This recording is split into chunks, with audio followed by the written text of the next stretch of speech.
Welcome back to another episode of the Northern Steel Podcast. I'm your host, Dominic Paskowski, and with me is my brother, Christopher Paskowski. Thank you. Thank you. And you know what? Let's give it up for us. Let's give it up for us one more time for not giving up after one episode. Woo! All right. We made it. We did it. Chris, what do you have to say? Thank the audience. Oh gosh, guys, you have been so great. I mean, That's enough. All right, fair enough. Okay. Here's what we're gonna do. A lot of stuff happened this week in free agency, like we thought they would. So before we get into all the Steeler news, everything we have to do, I want to do a quick roundup of what happened in the NFL. You might be thinking, I don't care about those other teams. Well, too bad, because the NFL is interesting, and a lot of stuff went down. So many things went down. It seems like eons ago that they happened. All right, so let's do a quick fire through on what went down last week. First, Khalil Mack traded to the Chargers. Crazy. Insane. Yeah. Absolutely insanity. Big move on. As well as J.C. Jackson signed with the Chargers. And Chandler Jones signed with the Raiders. And I know we mentioned this last week, but Russell Wilson traded to the Broncos. I mean, oh my gosh. The AFC West really is insane. It's a powerhouse. They're scary. They're looking really, really scary right now. Every single team. I mean, the Chiefs are still the Chiefs. They picked up Justin Reed. I mean, good Lord Almighty. I mean, the AFC West, all four teams can make the playoffs. They really could this year. Mm-hmm. But we'll see what happens. We also this past week, Carson Wentz was traded. You might be saying, who cares? But it's a big deal. He went to the Commanders, which should be an XFL team, but that's where he went. We didn't mention this last week, but Bobby Wagner was released. Mm-hmm. That's huge news. Also, that's big. Was a potential target for us, but not anymore. But we'll get to that later. Ooh, I'm curious. But hopefully Bobby Wagner doesn't go to those dirty teams in our division. We will see. Von Miller just today signed a humongous, ginormous contract with the Buffalo Bills, 6 years, $120 million. Wow. Insane. First off, the team itself was kind of, no one ever saw it coming. And then also 6 years, the dude's been in the league since 2011. All right. Like, he's going to play until he's 38. You got to be kidding me. No chance. No. But I mean, okay, I don't want to get too much on it. On paper, it looks like a great signing. Is it? I don't know. I mean, he's been declining.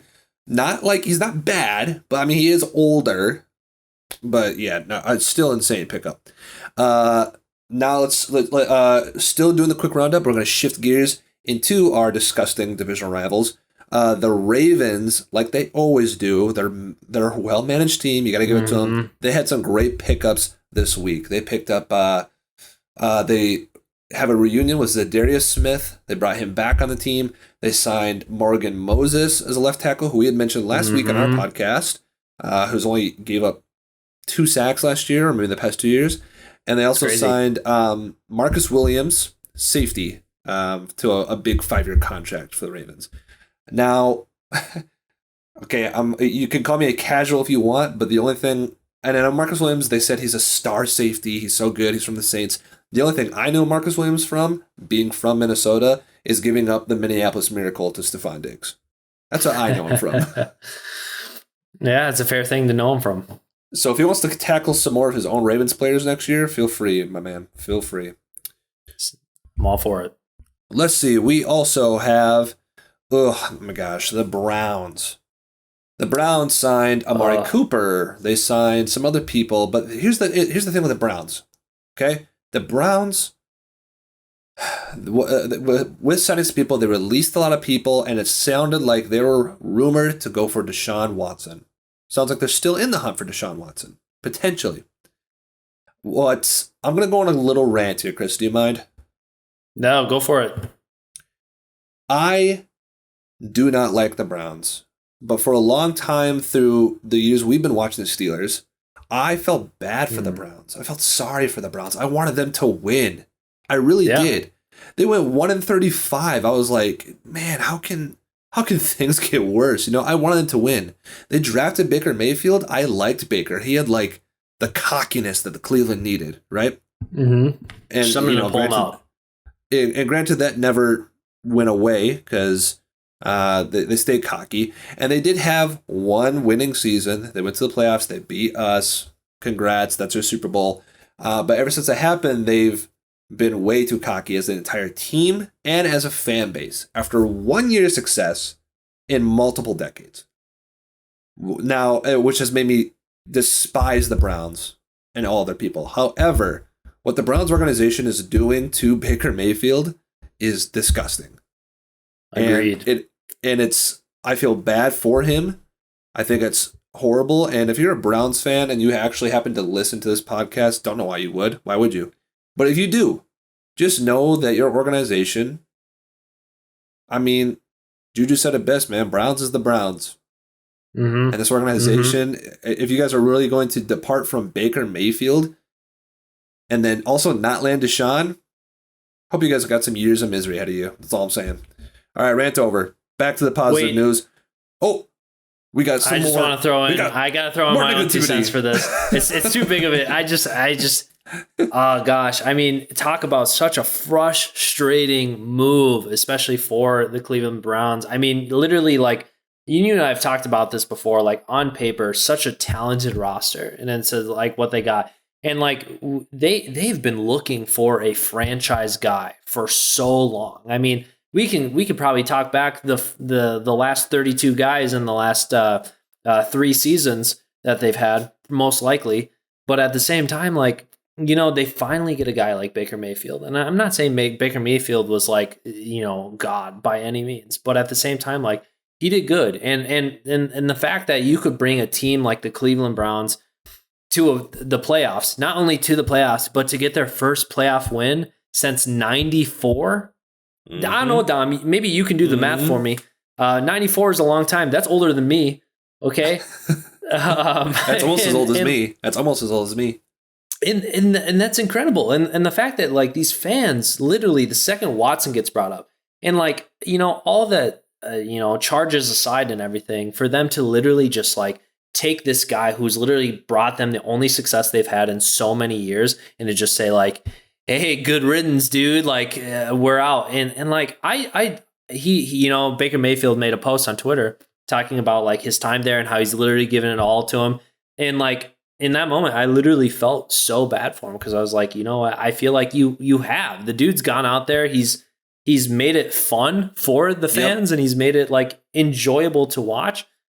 I don't know how, as a Browns fan, you can just criticize a dude who's given so much of himself to you. But I mean, I think like you said, the Browns is the Browns. Like they literally crap on their own organization, and it's really disgusting. And I think that's a big part of why they are the same way they are every single year. I don't understand how I don't understand how as a fan you can still back up the organization. Think about the Tim Couch jersey that has like 800 names on the back of it since they've been trying to find a franchise quarterback, and they found one. And then there's a report, true or not, that they're looking for a more adult quarterback than Baker Mayfield. Is Deshaun Watson the more adult quarterback? Yeah. What? Adultery, that makes maybe? No sense. Adulterer. Yeah, maybe. Oh, man. Well, anyways, off the Browns.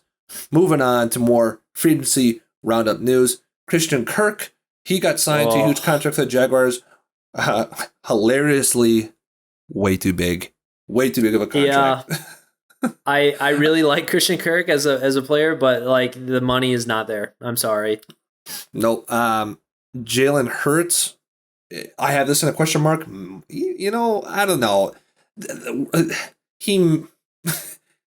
NFL free agency is so crazy with rumors and things like that, and they say that he took his Eagles off his bio, but people are saying he didn't. I don't know. It seems kind of sketch to me. Kirk Cousins is staying. The reason I wrote that down is because quarterbacks, we're thinking about him, we're talking about him. Players were cut this week, big-time players, besides Bobby Wagner.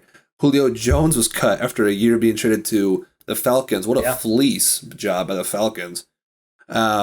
Danny Trevathan was cut today from the Bears. So some big time players. There's another player that got cut too from the Jaguars. I wonder where he ended up. Can't remember his name right now. I think it'll come to me later. Tom Brady. Oh man. Gosh. Tom Brady's back, baby.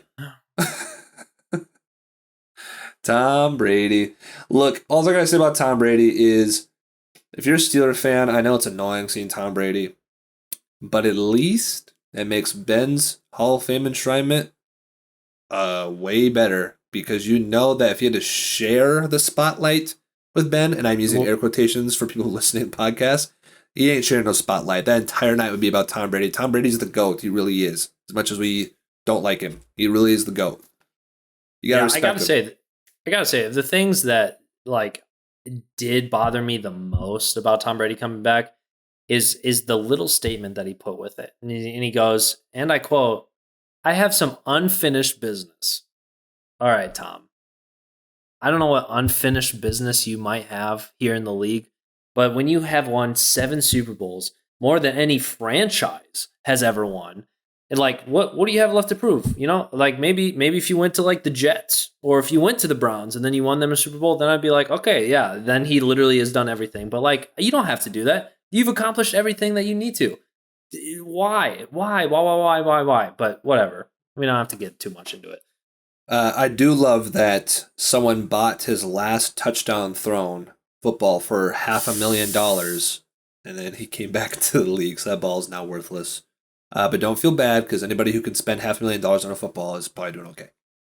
Realistically, I think maybe Tom Brady should just reimburse for that one.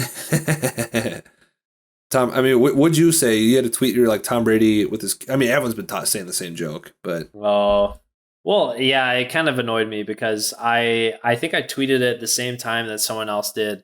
So obviously I'm going to take full credit for it, because I'm original. Sure. But it was literally Tom literally spent a month and 18 days with his family and kids, and he thought, you know what, this shit ain't for me. All right, I gotta be back out there. His kid probably asked for one too many times to hang out, and he was just like, oh, I don't know what this dad stuff is all about, but I'm not about it. So I'm not into it at all. Mm-mm. So now we're moving on finally into some Steeler news. Free agency went crazy these past couple of days. Today was the official start of free agency, where things have become official. So we actually have made a lot of moves. First off, let's talk about some players that we re-signed. You and I were right last week. We talked about Miles Killebrew, safety. I think that's a great re-sign. Good special teamer, had the 2 blocks. We talked about that last week. Arthur Maulet, we were on the fence on, but when you got 3 cornerbacks on free agency, you're going to keep one, and he's cheap. So yeah, keep him. Maybe he'll improve. He didn't do too bad. He just couldn't really stay healthy. So maybe he'll improve. We also re-signed Montravius Adams. That was somebody you and I wanted to see back. Huge rotational piece. I don't know how, with the way that he performed, you can't physically sign that dude back. Yes, I agree. He had some good run stopping in a year where we were terrible at that in general, and had some good pressure that he supplied. I think if we can build some more pieces on the line, like you said, a great rotational piece. We also re-signed Chucks Okorafor. I think you and I were on the fence on if you would re-sign him or not. I am okay to a degree with it. The reason why I'm okay with it is because we have signed some other people, spent our money elsewhere, which we'll get into shortly. But at first, I don't think I was too thrilled about it, because there are some great tackles still available in free agency, which we can touch on also later in this podcast.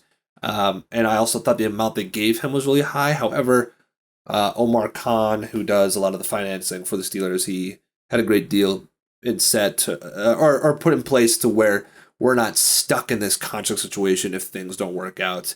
And he wasn't horrible last year. I mean, he's just he is what it is. Yeah.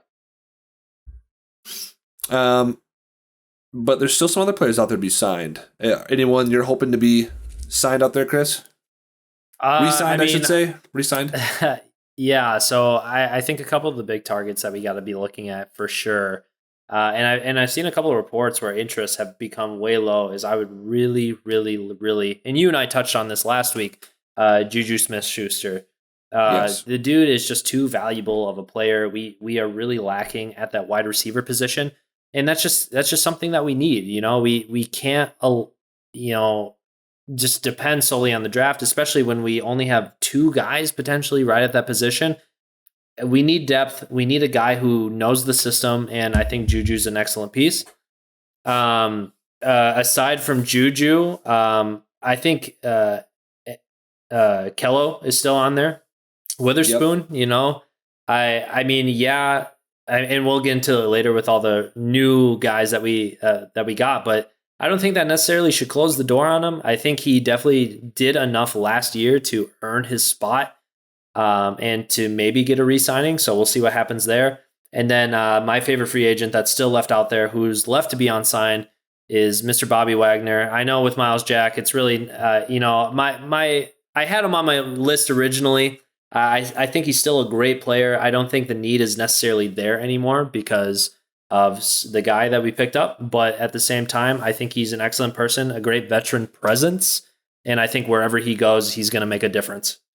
So really throwing out the spoilers there by bringing up Bobby Wagner and Miles Jack, because I was talking about players to re-sign, and Bobby Wagner's not from our team.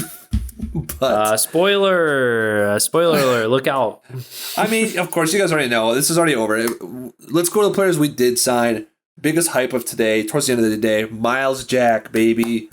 Let's go. Let's go. Huge signing, especially because we picked up, of course, Brian Flores recently in the offseason to be a defensive linebackers coach.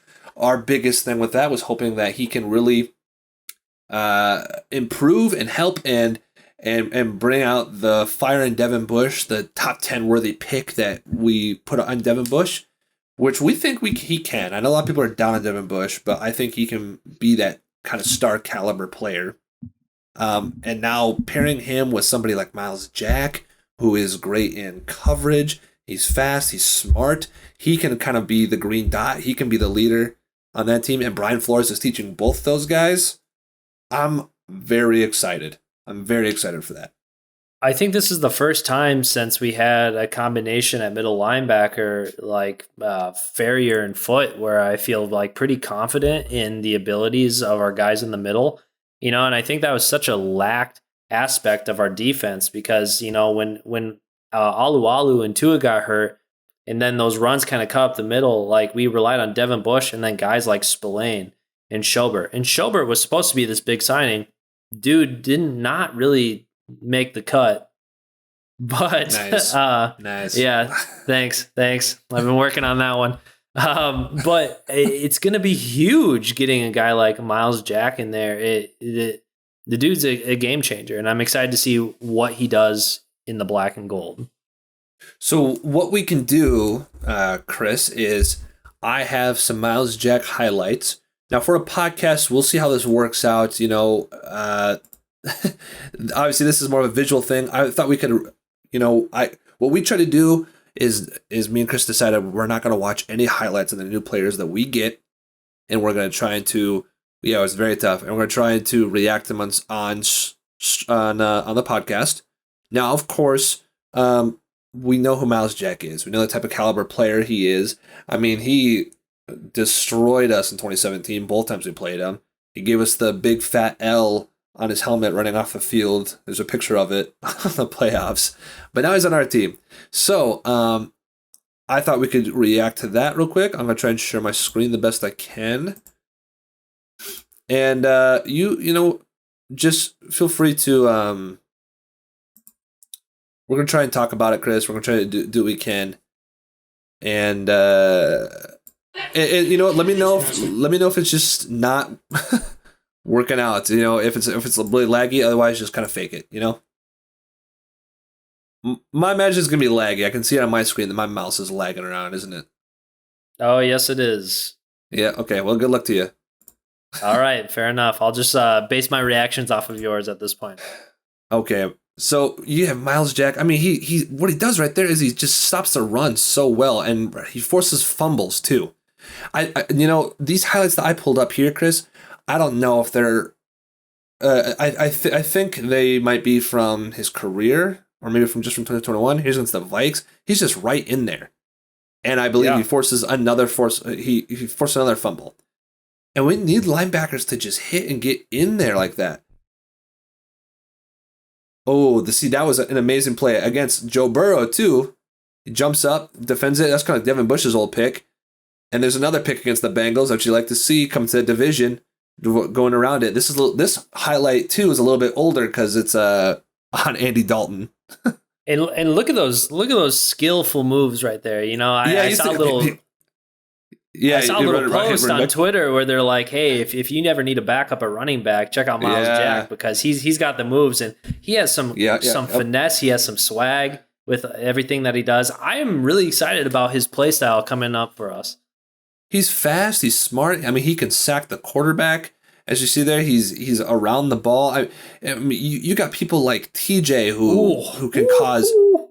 Yeah, you got people like TJ who can cause forced fumbles, and people like Minka who's aware of the ball. Look at that! Look at this sack up the middle. My gosh! I mean, what are you gonna do with that, dude? What do you do?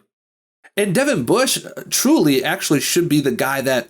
Oh, here's a pick six, easy peasy. And Devin Bush, honestly, he should be the guy that should be blitzing the quarterback. I think that is more of his strong suit. Here we go, playoffs against Big Ben. Yep. I remember that one like it was yesterday. Oh gosh, yeah. But you know what, man? If you'd have told me, if you'd have told me that we would have scored 42 points on that defense, I would have told you we won that game. So that's really unfortunate. But yeah, I think Devin Bush can rush the quarterback really well. So if this guy can play even better coverage, that's great. They can both blitz at the same time. We haven't done that in a long time. Yeah, look at him. He's just always in there, man. I think the thing that Jack has is he's quick. He's able to get in there and he's able to back off and maybe play some coverage stuff. I know that our linebackers really struggled within the coverage packages. and I know that Devin Bush is really not that kind of a guy. We try to give with other players, but at the same time, like I think Miles Jack is kind of a dual threat. If you want him to blitz in, he definitely can do that. But if you want him to go back and cover, the dude's a beast. I think I would like for once in my life as a Pittsburgh Steelers fan, I'm fine with a linebacker covering a wide receiver. Dude, I know because that's all we ever do.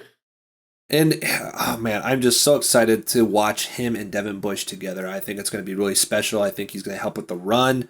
I mean, he could, depending on what our cornerback safety situation is, if he can add even more pressure along with Watt, Highsmith, Hayward, and even Tuitt if he comes back, and you add in another pressure with Jack too, I mean, what do you do? What do you do? Exactly right. What do you do? And I think that's a great step to build upon. 2-year contract, that's really nice, especially because we might need him. I think we're building right now, which is really great.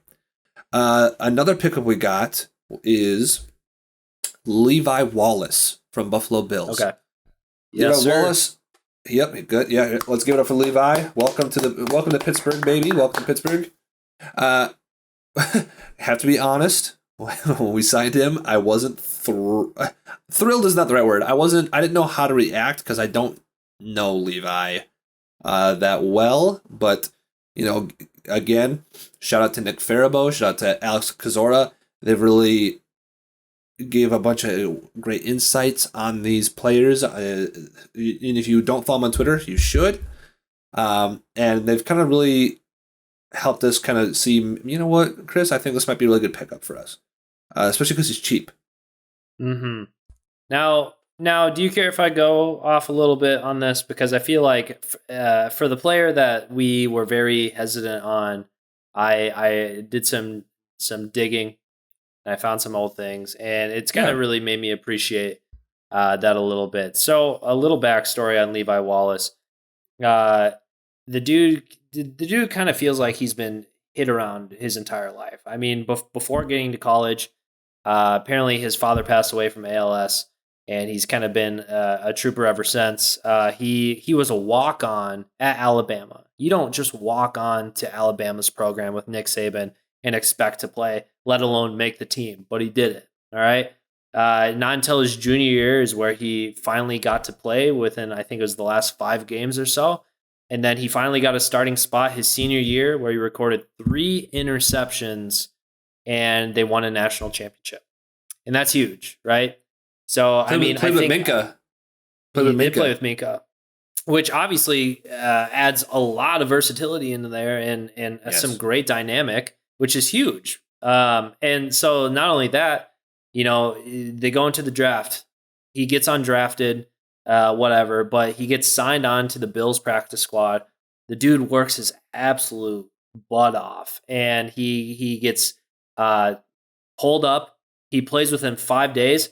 Never saw practice squad ever again. The dude has been an absolute baller. I think what he has with his grit and his heart is exactly what the Steelers need, especially on the outside. Hopefully he can continue up that level of play. He hasn't been anything like super shut down by any mean, but I mean, his stats are pretty good. And I mean, he's been consistent with his picks every single year since he's gotten that start. So I'm excited to see what Levi Wallace does from here on out. Yeah. And I think we touched on it a little bit earlier, but I think I'm a little more excited about it too, as well, because also his contract is a lot cheaper. I think it was a big part of it. He got a 2-year, $8 million contract. I do think that I still think they could try to go for a Keller Witherspoon. And honestly, I would say, depending on how the market is, I would not count out Joe Hayden yet for a possible return too. We'll put on some other cornerback ones. The thing I'm worried about is that I don't think we have a cornerback one yet. I don't think Levi Wallace is a cornerback one, but I think he can be a very, very solid number 2, even though he did step in last year, from what I read, and took over the cornerback 1 spot when Tre'Davious White was injured for the Bills. So it's not like he can't do it, but I just don't think. I think he'd be better suited and more fruitful playing the CB2 spot. So let's look at some of his highlights, and let's see what we got there. This is from a YouTube page that I subscribe to. If you haven't subscribed to it, it's called It's Yinsberg. Shout out to this man right here. Okay. Cost him a ton of time on second meet. Let me mute that. Very first thing, starting off against the Steelers, which is always a good sign. that was duck throwing it. That was duck throwing it. Yeah. But yeah, you're right. Yeah, it was a pick right away. Let's see. Look at that. I feel like he's got pretty decent ball awareness. That is more like a zone pick to me. Mm-hmm. Like a zone coverage pick. There he is again, picking it off. That's more of a man coverage pick. Tight coverage on Jared Goff and the Rams when he was on that team. And he stays on. Oh, good. Another one against us. Yep. There's Big Ben with the best throw of his career. There it is. Behind and outside. Yeah. 2 picks against us, but I mean, he looks like he's got good ball awareness, ball skills. I just really like to see against some Ravens. Sacks Lamar Jackson for a huge loss. Love to see it. Look at this. Ooh, nice cut in front of that ball. Yeah, he jumps he can jump the route too. I mean, like I said, I think there's reason to be excited here for a player like this. It looks like he's got great awareness around him. He's got good ball awareness. He plays tough. He can play zone. He can play man. He's pretty versatile. And the thing that honestly kind of sticks out to me when I was reading and researching up on him a little bit, which is not a stat you really see from cornerbacks, is the average yards gained against him for the run was 0.6 yards per carry. 0.6 as a cornerback? That doesn't happen, all right? That is how much we gave up last year? 130. 6 yards per carry, probably. Probably more. Honestly, more. We saw too many times. I mean, it's obviously, I think our front middle line was really depleted, but it didn't matter where people ran on us, whether it was outside or inside. It was horrible. So it's nice to finally get some containment in that area. We got Miles Jacks play good against the run. It looks like Levi Wallace plays good against the run. I think that's really exciting. Next, for you, I don't have tons of highlights. I do have, again, from my boy. I don't know why I said my boy, because he doesn't know who I am. But I have on Alex Kazora's Twitter page. Again, please follow that if you are a Steelers fan looking for some great insight and some news. He offers very logical information and insight on the team that we love most. But I have his Twitter page for the next two players we signed. The first one being Mason Cole. Mason Cole is an interior lineman. Has played center and guard. Played for the Vikings last year and played for the Cardinals before that. We signed him to let me look up again, 3-year, $15 million deal, which is pretty large for this man. But right now they say that he might be the starter, sure, right? But I could definitely see him being more of a depth piece, depending on what we do down the line. So this is actually from Josh Carney, another Twitter page of a Steeler guy. He's cut up some video. I don't know if you can see this, Chris, at all. But he's cut up some video but that's okay. You can't see it? No, I mean, it moves. It's just small. Oh, sure. How about if I do this? Ready? Bang. Wow, that's wonderful. Mason Cole, right here in the middle, number 52. He played for the Vikes. He also played against us when Dalvin Cook ran for 3 miles worth of rushing yards. So here's that play again. I mean, he chips this guy, gets that guy. Great, makes a great lane for Dalvin Cook. He played well against us too. I mean, who didn't with the run? You know what I mean? And I was going to say right away off that very first one, it's nice to see him see that a block is handled and then try to find someone upfield. And I think that's really huge. Yeah, I do too. Here's some goal line stuff. He's playing center again, right there, pushing that guy to the outside. He didn't get in, but that wasn't really on him. He's going to wind it up. He's going to play in slow motion. He hits his guy, puts him in towards away from the thing, but looks like the guard on that play did not help out as well. And that's why we didn't pick him up in free agency. That guard specifically. Here's Mason Cole in some space on a stretch.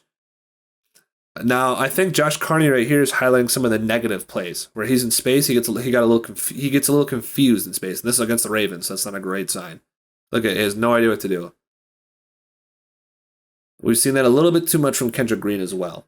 So you get the good with the bad with these posts, which is what I appreciate from these Twitter pages like this. Mm-hmm. So it's not just all good, so you can't ride the hype train. Mason Cole's also, he's ride the bench before. People say that here's another negative. He says he's got a concern with his power. Got 52 right here at center. And he's getting pushed back a lot. We saw that a bunch last year again with Kendrick Green. So people are speculating that he is going to start over Kendrick Green, that he'll be our center. No offense to Mason Cole. He could be, depending on what we do down the line, maybe the draft, depending on who's available. But for right now, welcome to the team. I think a great way to look at this optimistically too is the fact that we, regardless how his play style and knowing how he's going to be, we gained a depth piece, which is huge. Yeah. Yes. So totally. It's a little comforting knowing that, and I feel like every single year we at least see a change at center because of an injury. I mean, not saying Pouncey was Iron Man by any means, but he definitely at least missed some games every single year, and now. So it's nice to just kind of get some backups there, just in case that happens. So we know that the line is a big concern for next year, based on how the past, honestly, 2 years went, but especially last year. So the Steelers made a big splash signing and signed James Daniels. Yes, sir. He is from The Chicago Bears, he plays guard, and he is a beast. Let me tell you what. Alex Kozora, again, got to shout him out. He really wanted him. He kind of got me onto the idea of getting James Daniels, and we got him, and man, I am pumped because I've seen a lot of great things about him. He was projected the 4th best lineman in free agency this year. I think he's really strong. He's tough, and I got some more clips for us to watch, especially starting off against the Brownies. That's what you love to see. I believe he's number 68 in this, right? He is number 68. He plays right guard for the Chicago Bears, or he did play right guard. Goes to text that guy, creates a seam, and the line collapses around him. That's not his fault. He's doing his job. He's totally blocking this guy out away from the that running play completely. He's got him again. Destroys him.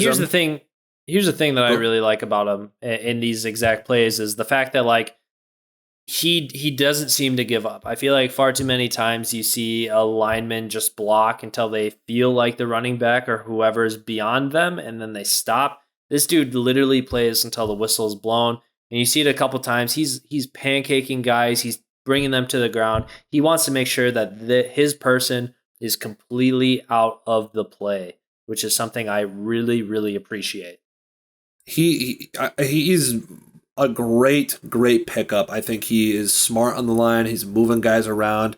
Some of these plays, the running backs aren't getting big chunk yardages, but he's doing his job to create the holes. Now, of course, you could say that could be a problem because the Steelers line needs to also do the same. He can't just do everything by himself. Everyone else has got to do those things too. But this is a step in the right direction, in my opinion.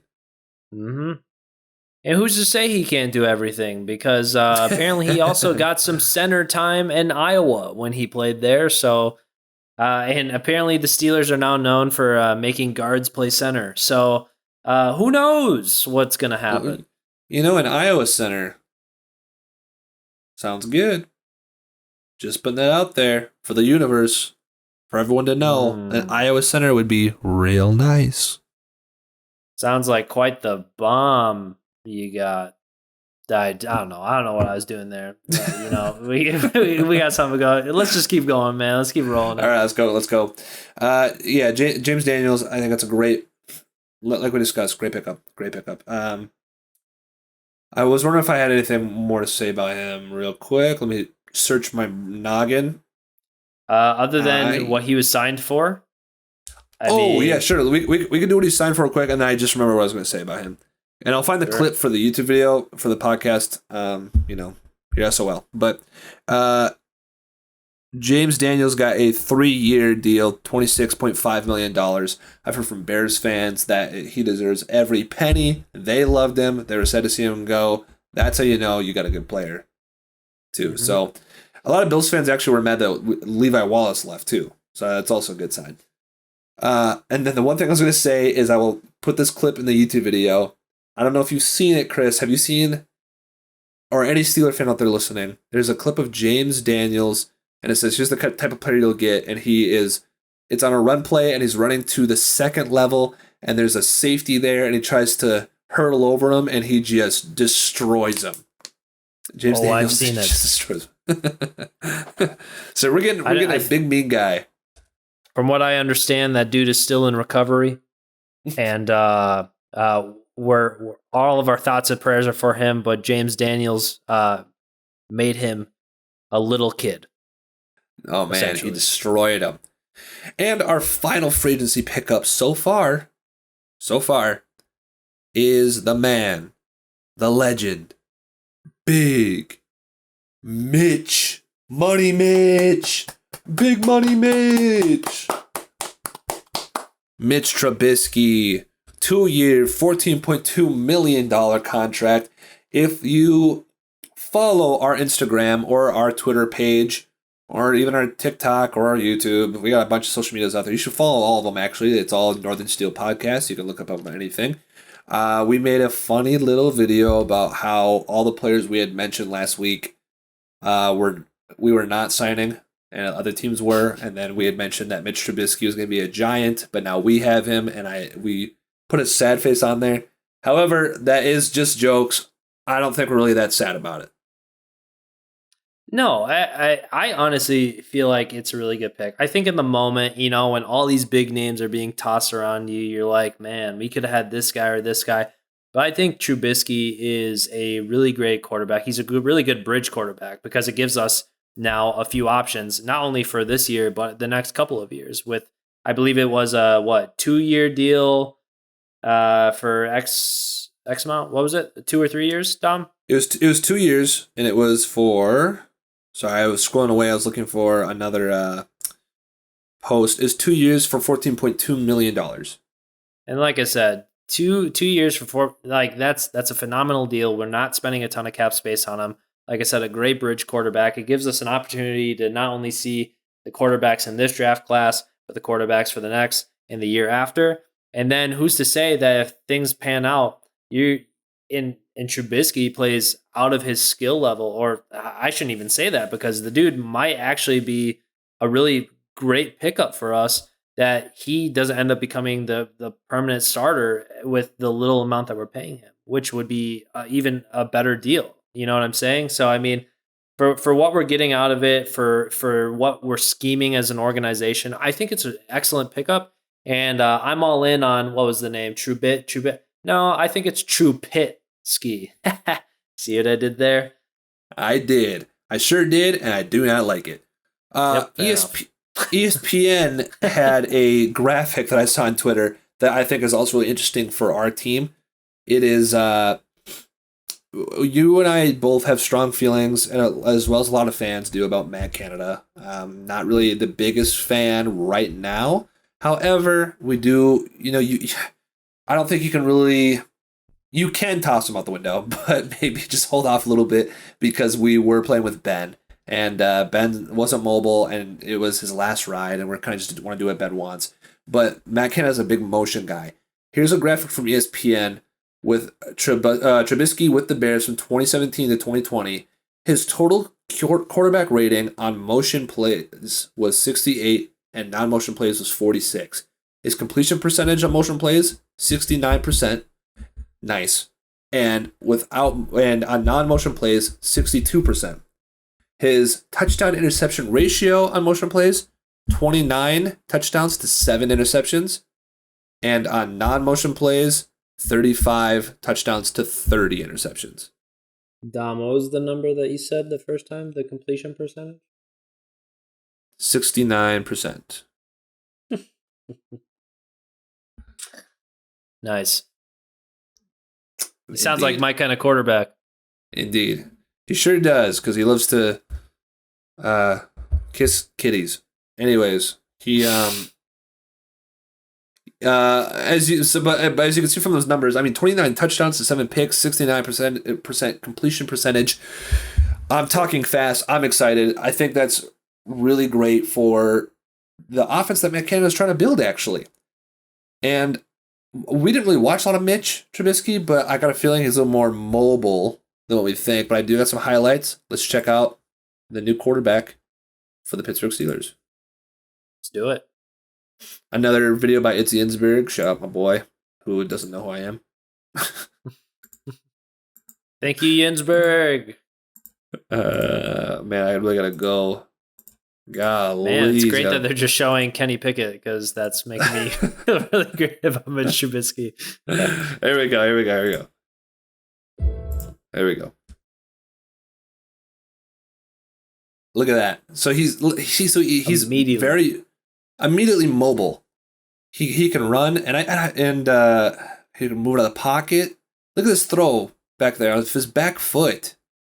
That's a great throw. It really is. Almost stumbles here in the pocket like a scrub, but it picks it up, throws a dime on the corner. Yeah, seriously, great. Throws a deep shot, wide open, right in the money, right in the breadbasket. Miss seeing that. Yeah, so do I. And he goes with his running away again. He's quicker than I imagined. Yeah, the dude has a lot of speed to him, which is nice. Look at the camera, doesn't even know what's going on. Look at this man go. Oh, man, pulled it. What's that guy's name? Daniels from the Giants. Tripped. Another deep pass. against the Patriots. Look at him just escaping those sacks. He's able to get around the pocket, which is really, really nice and seems a little familiar. Oh, and a touchdown. I mean, he uses his legs. You don't think he would. You hear the name Mitch Trubisky, you don't think this man can run, but I mean, the video speaks for himself. I don't really care, Pat McAfee. I mean, I love you, buddy, but I want to see some more highlights. Dom. No, I feel like I might be going a little crazy here, but that number on a jersey, it says number 10, right? Look at this. It doesn't sit. He doesn't even go out of bounds. He doesn't even go out of bounds. It doesn't say young number 7. No, it says 10 for the white Cordell Stewart. All right, I dig it. Hey, Cordell was mobile. I'll take it. Look at that deep pass. I mean, running around. You got to like this because even if our line, kind of is not playing the best or they're having a rough time, hopefully we're fixing that issue. At least he can move around. So I'm hoping we can get away from these 2-second passes that we were doing the past 2 years of Ben. No offense to Ben. I love Ben. He's the GOAT, but. And I think that's what we missed, honestly. I feel like when Ben was younger, he could extend plays when our receivers couldn't get open. I don't think we necessarily have the receivers on our roster that can. I might be biting my tongue a little bit because I think DJ is really, really good at creating separation. But other than him, let's say he gets into double coverage, we need that extra time for those guys to get open and everything. And I think Trubisky's mobility, creates that. Oh, I agree. And so I want to talk a little bit about if you're maybe feeling down about the Mitchell Trubisky pick. I want to talk about why I think, or we think that it's probably pretty good. His contract is cheap. It has some incentives to where he can earn a lot more money. But those incentives, I mean, it's kind of like a win-win, you could say, right? Because if he doesn't play up to the standard that I guess Pittsburgh's used to for a winning quarterback, right? Well, now you're looking at a low draft pick and especially if we don't draft a quarterback, and a way better quarterback drafting class next year. And if he does play really good to earn those incentives, that means we went off. And we had a great year with Mitch playing there. Yeah. And honestly, he would deserve that then. So his deal is really friendly. It's better than trading picks away for Jimmy Garoppolo. Mm-hmm. It's honestly better than trading away a lot of capital and having a huge cap hit for Deshaun Watson, who people wanted, but I just was never on board with. Mm. It is a better pick, and I think he was put in a bad situation with the Bears. I think the Bears honestly picked him too high, and maybe he knows that too. He shouldn't have gone ahead of Watson or Mahomes. So I think he's put in a bad situation with the Bears. The Bears traded a lot to get him, so they couldn't build around him that well. They did 1 year where they made the playoffs, but nothing super great. Matt Nagy's not really the best coach in my eyes. I think it's exciting to be on a team like the Steelers. You can never count Tomlin out, and we got a good defense. We got a great run game that should hopefully improve with some better linemen. I honestly can say that I think it might be kind of fun to watch. Now, who knows? He might come out and just really lay a bunch of eggs. You never know. But that's just kind of we're in new territory here. Brand new quarterback. You gotta kind of trust who you have and enjoy the ride. And I think it's hard, as a Steeler fan, to not be a little worried about the upcoming season because there's a lot of uncertainties about it, right? But I also think looking at it from the other side, the very optimistic side is I think there's a lot of things to be excited about. I think this is the first year ever where the Steelers have literally signed so many players off of free agency. And that's huge. It's we're literally making such a big push to be a competitor, even though we lost a Hall of Fame quarterback, obviously maybe not playing at a Hall of Fame caliber the last 2 seasons. But I think this speaks volumes to what we're doing as an organization. And I think it's hard not to be excited about it. I understand maybe being, a little wishy-washy, but I was the exact same way before all this stuff started. But after seeing all the effort and all the picks that we've gotten, Dom, I don't know about you, but I'm pretty amped. I want preseason here already. I mean, yeah, I know. I agree. I say this every year. Like, I don't want to wish away summer, but I am also very amped. And we still have a draft to go through. But I am also very amped. And speaking of being excited already, we have room to make some more plays. Because I think you mentioned earlier, we cut Joe Schobert, rest in peace. We also cut Zach Banner, rest in peace. We released those players, and that has given us actually some more cap room. They were cap casualty players in mind. So let's quickly, I had asked you to think about a couple players that you might want to still see as target for agency. Who you got for me, Chris? Well, I got a big one. I got the one that literally everyone's thinking about. Ooh, give it to me. You might know him. He plays in the NFL. He's yay tall. Oh, okay. And he plays a little position I like to call safety. All right. Yeah. If you haven't guessed it already, it's my man, Matthew, coming out of Kansas City. I think this would be absolutely unreal if we could get this guy to sign with us. To be in the same backfield as Minkah Fitzpatrick, I don't know what you do. I literally don't know what you do as an opposing quarterback. I mean, the dude has grit. He has talent. He just wants to be out there, and he's a competitor. And I just think he would be such an amazing pick. Obviously, we have no idea what's going to come up with Terrell Edmonds coming up, and hopefully we find out something here soon. But I've heard a lot of good things and how we are potentially targeting him. And so it'd be really awesome. And he's kind of on my free agency wish list for what we got left.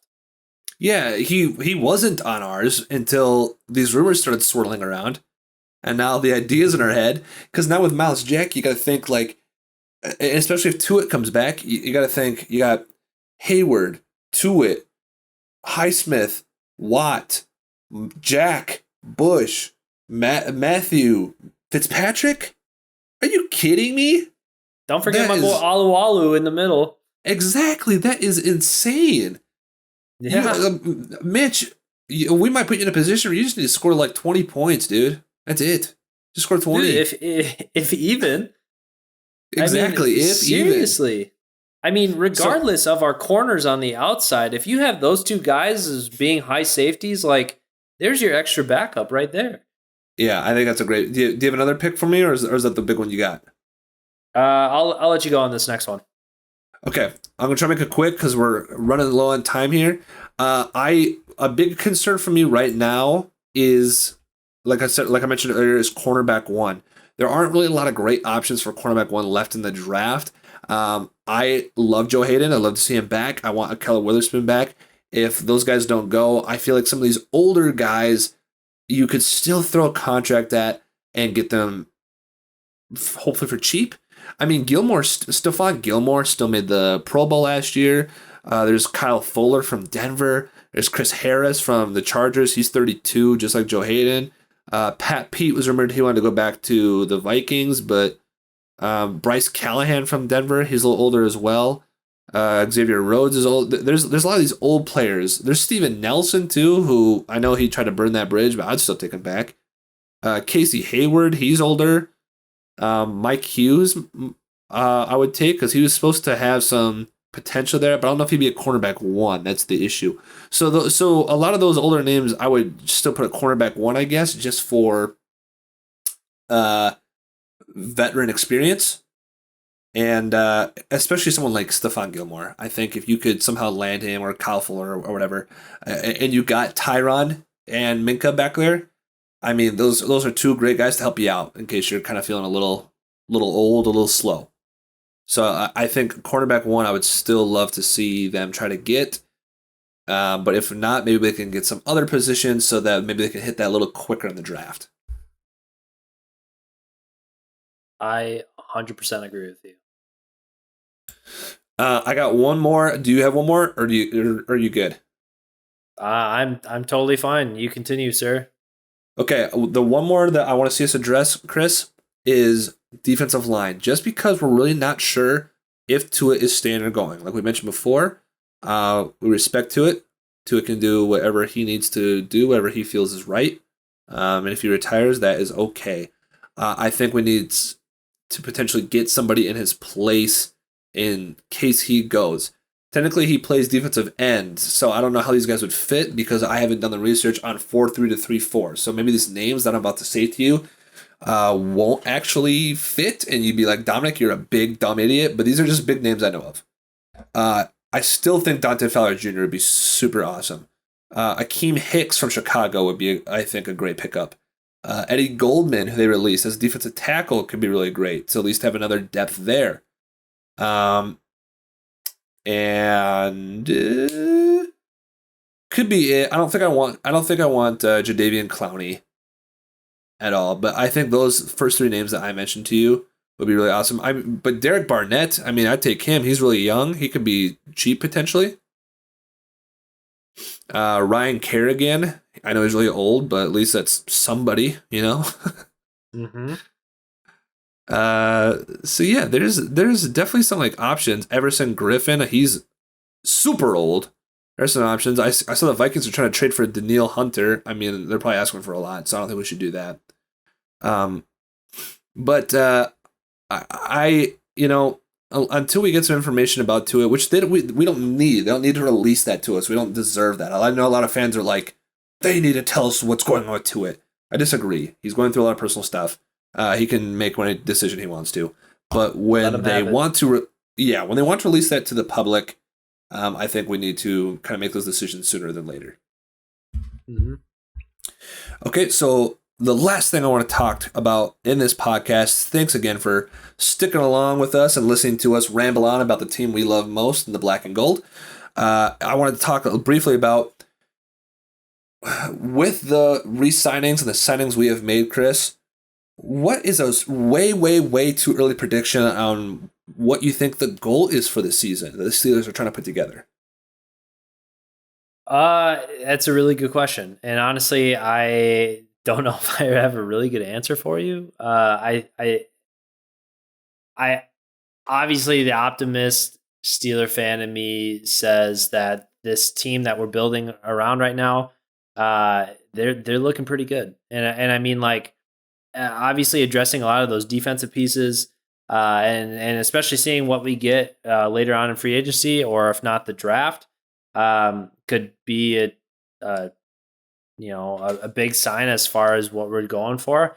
And a big thing is too, like you said earlier, we're the Steelers. We're an organization that hates losing. We're an organization that somehow still is competitive, regardless of who we have on our roster, and we're always competing for that playoff spot.